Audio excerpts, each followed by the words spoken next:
Well, welcome to the beginning of the week. Welcome to your Monday. This past weekend, Julie and I had a best of seven tournament where we picked out, each one of us picked out a game. We played a game, and the best of seven would win. I don't know what you win, but it never made it to seven games. She ended up winning 4 games to 2. We played like backgammon, trouble, rummy, sequence, triominoes. Never went the distance. She won out of 6 games, 4 games to 2. It was a humiliating weekend. But it's Monday. Love bombardment question.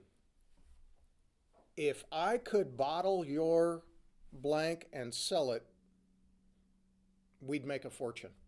If I could bottle your whatever attribute and sell it, we'd make a fortune. Great discussion question for you as a family. How about it?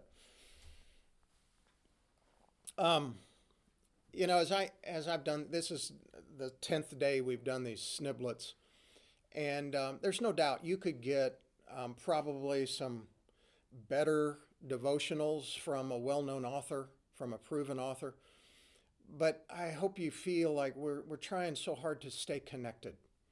Donald and I were just talking, and in silence, folks are hearing something. And so I would rather cut through the silence and us work hard to stay connected, to say, hey, we're in this together.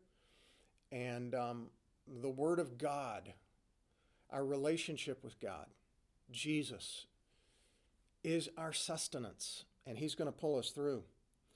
2 weeks till Resurrection Sunday, and we are taking the opportunity to prepare our hearts for the significance of the greatest event in human history, where death was conquered.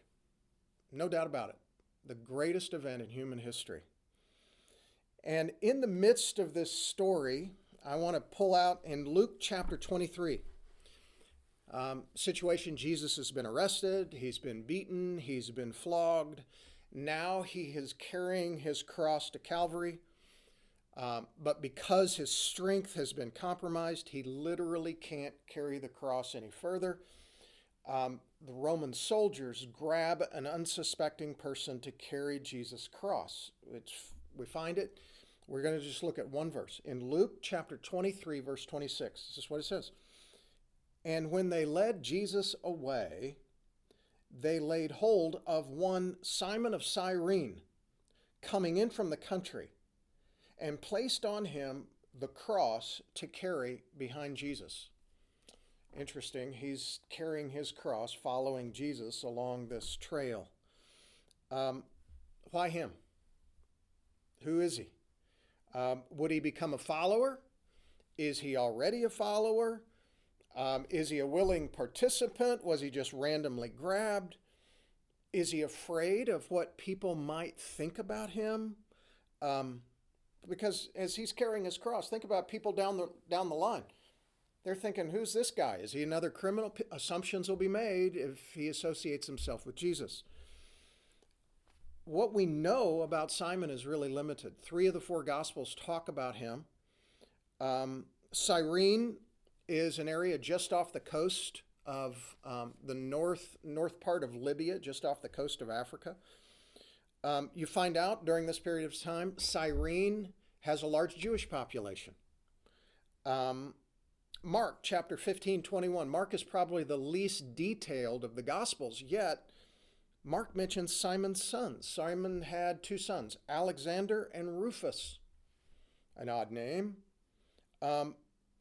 Interesting, Paul, in about 30 years later, when he's writing to the church at Rome, in Romans chapter 16, verse 13, he says, greet Rufus, a choice man of the Lord. Is it the same Rufus 30 years later, the son of Simon? We don't know. Might be a stretch. We don't know if it is. Interesting, Luke mentions in Acts chapter 2, verse 10, men of Cyrene were converted at Pentecost. Could Simon be one of those conversions? We just don't know. But what do we know? Well, we can for sure make the calculation that God approved Simon being handpicked, God's sovereign, So we know that God was in control. God approved Simon being the one that was picked. But a good question to ask is, what do we share with Simon? Because all of us have been pulled into Jesus' story when we least expect it. Think about your own personal testimony. When you least expected it, you were pulled into Jesus' story. Simon was the original pick up your cross and follow Jesus participant. For all of us, just like Simon, going about our business. Maybe he came into Jerusalem just to celebrate Passover. Maybe he came from that Jewish Cyrenian tribe. But when he's pulled into Jesus' story, when we are pulled into Jesus' story, we have a choice. Do we want to be a part of Jesus' story? Do we want all that goes along with it, the ridicule that goes with it? People will assume some things. Sometimes people, because you're associated with Jesus, because you got pulled into his story, you got written off. So are we more concerned with what others think, or are we concerned with serving Jesus? Was Simon reluctantly going, no, I don't want to carry it? Or was he willing to carry it? We have a choice. Simon stepped up, sure, I'll carry it. We have a chance to carry the cross that Jesus has given us to carry today. What does that look like? Well, obviously, in a virus-burdened world, we have the opportunity to carry a cross. How much more do we need to value eternity with the potential loss of lives? It's our opportunity. We can carry the cross Jesus has for us today. And what does that look like? It's an abstract discussion, so parents, it may be a great discussion for you and your family to sit around the table and go, what does it look like for us to carry a cross? Jesus isn't asking you to carry a cross to Calvary necessarily today, but maybe it's carrying a cross so that somebody else's burdens are lightened. What does carrying a cross look like for you today? If you choose to, there will be assumptions made. So, as we continue to journey down our road to Calvary, what a great person to contemplate. Simon of Cyrene, probably not much different than us. Going about his normal routine, and he gets pulled into Jesus' story. I'm thankful that God has pulled us together into Jesus' story, because together we can survive. Individually, we won't survive through this time. Have a great Monday, and I look forward to seeing you tomorrow morning.